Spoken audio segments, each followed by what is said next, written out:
Could this be the next generation Nissan Pathfinder? I think it is, actually. I think it's very close to what the next generation Pathfinder will look like. So what we're gonna do in this video is have a look at this Pathfinder concept. It's production ready 100%, but we're gonna have a look at the front, side, rear, compare it to the old one and also the interior. But before we do that, I wanna have a look at this article from Auto Evolution. I'm gonna link this down in the description if you wanna go and check it out. So this was unveiled at the Shanghai Auto Show just a couple of days ago. The Pathfinder was first introduced almost 4 decades ago in 1985. The Pathfinder SUV family has known many revolutions along the way, starting as the SUV version of the compact Navara or Frontier pickup truck. We're now on the 5th generation of the Pathfinder that was introduced in the summer of 2021, which when you look at the interior, it kind of feels like it was introduced maybe closer to 2018 or something like that. The interior looks a little dated, but I definitely don't mind that. I'm going to show you the interiors in just a second in Photoshop, and it's actually manufactured here in the United States. The 2023 Nissan Pathfinder concept that dropped as a tremendous surprise on the Auto Shanghai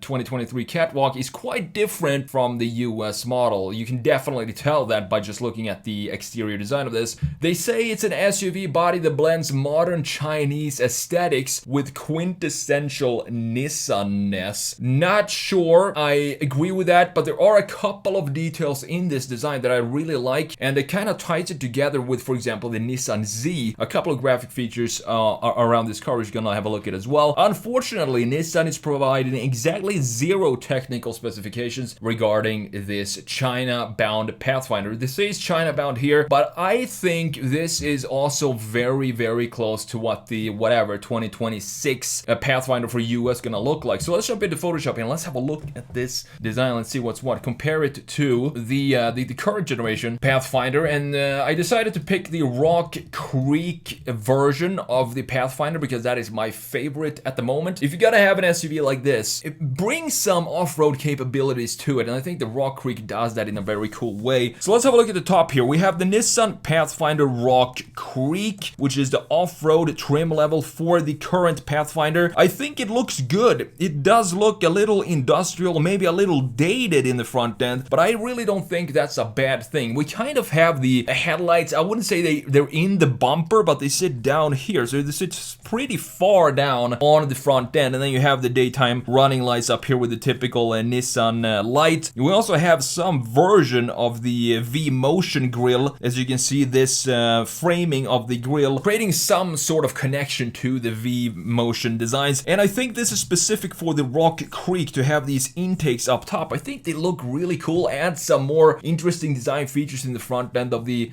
Pathfinder. So let's have a look at the new one. It feels like the Rock Creek is the proper Pathfinder if you really want to use it as intended, meaning going off-road. It's an SUV, you're supposed to take it a little bit on trails and so on, while the new concept down here feels like it's a little bit too fancy looking for me, but I guess this is what the Chinese want for their Pathfinders, because Nissan said they were influenced by what the Chinese wanted to see in their designs. We still have pretty much the same outline, but it's now integrated in a much wider front end. You can see this grille down here, just how wide this is. I do kind of like this treatment, but I don't think it looks like a capable off-roader. I know it's not the Rock Creek version. I would love to see this version as a Rock Creek with some higher ground clearance, some beefier skid plates in the front end and beefier tires. I can see that it would look pretty good if we added a package similar to what we have up here. But looking at it as it is right now, so just a normal Pathfinder, it looks nice. I'm not sure if I can tell that this is a Nissan because we don't have the V-Motion design in this grille. There's no sign of this V-Motion grille that it's such a huge identifier for Nissan, and I think looking at it like this, it's very hard to see or tell if this is a Nissan. Honestly, if the logo wasn't in the front end, I would probably assume that this would be just another Chinese SUV because it has this Chinese styling with the very blingy lights and the front end, which seems to be the standard for kind of Chinese market styling, to play around a lot with the lighting in the front end and in the rear as well. And then we have this light bar in the middle. The trend of the decade is intact here in the new Pathfinder concept. But looking at this design, you can clearly see that this is definitely ready for production. I'm not sure even what they need to change because we have the proper door handles, we have the proper trim around the greenhouse and the windows. Everything looks like it's just ready to put into production right now as it is. So let's have a look at the side view of these two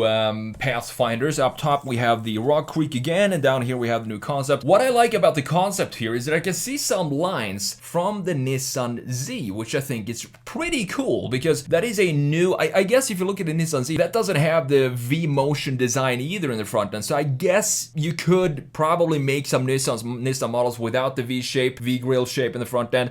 But the thing with the Nissan Z is that the proportions are screaming Nissan 240Z and Nissan 370Z, so you can kind of tell that it is a Nissan just by looking at the proportions. Here though, you can't really look at this and say that it's a Pathfinder by just looking at the proportions, because it has very traditional SUV proportions when it comes to this design. However, the two features that I like here that it kind of reminds me a little bit of the Nissan Z here. First of all, this in the front end, so you have this intake here. One thing about this intake, I don't necessarily like this upper corner. I would maybe want to have it go something like this instead. So we have this line then cutting in and creating a less of a sharp corner up top. Not sure why, but this corner in specific looks a little out of place and I want to have it less sharp. But looking at it here from a side view, this reminds me a lot of the Nissan Z graphics. The Z doesn't have an intake here, it just has this folding in the front end body. And then we have this line at the bottom, which is inverted from what we have on the current Pathfinder. You can see that it goes from short or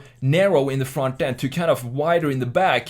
Here it goes from short in the back to wider in the front, and this is also a line that is visible in the Nissan Z, so they do have some connection to the rest of the lineup with this brand new styling that we have in this concept. I also like the sharp lines that we have, a one shoulder line down here and then another shoulder line going above it, almost parallel with the first line. We also have another thing that's kind of reminds me of the Nissan Z graphics. We have this silver trim piece going around the top part of the greenhouse, and as you know, in the Nissan Z, we have a samurai sword going at the C-pillar, going from the roofline down across the lower part of the greenhouse. And this is a similar treatment to that. The old one, if I were to pick between these two, just based on design, it feels like the old one looks more capable. I mean, yes, it is the Rock Creek version, so it's gonna have those wheels and tires that make it feel a bit more off-roady, but overall, I like this boxy design,